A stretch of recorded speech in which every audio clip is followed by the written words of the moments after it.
Now, this is a story of my mistake.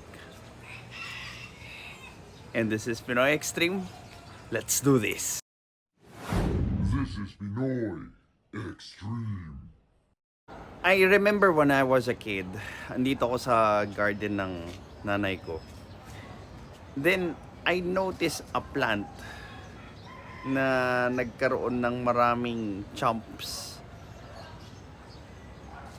Or yung parang kagat ng insekto.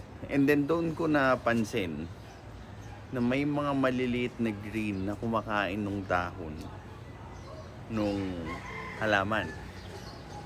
Well, at first, I think they are destroying the plant. Because, well, di ba, I mean, simpleton, plants use leaves for photosynthesis, blah, blah, blah. Di ba? So, I really thought that it is destroying the plant. So, nagkaroon ako ng initial bias na, ay, masama to. Masama tong, masama tong insekto na to or itong nangyayari na to dun sa halaman. So, I immediately try to call the attention of my mom. And siguro hindi rin dinouble check ng nanay ko or di niya rin alam kung ano yung insekto.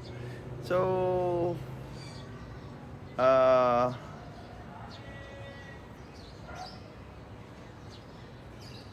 nagkaroon ng notion na it's okay to exterminate those insects.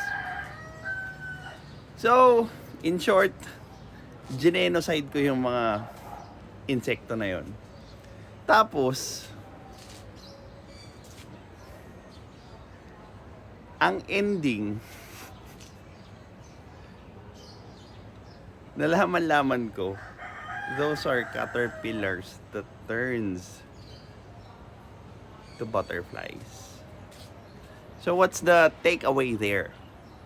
Siguro yung takeaway dito is those kinds of mistakes. Okay? Well, it might be very costly or it might have a butterfly effect for your future decisions. But when committing mistakes, the best way to forgive yourself is to make sure that you never commit the same mistakes again.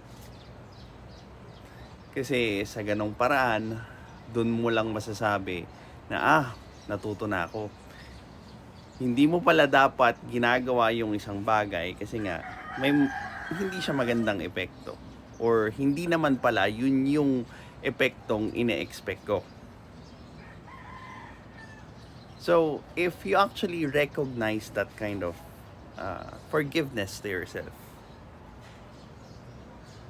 you will be able to focus on the lesson of the mistakes instead of the emotions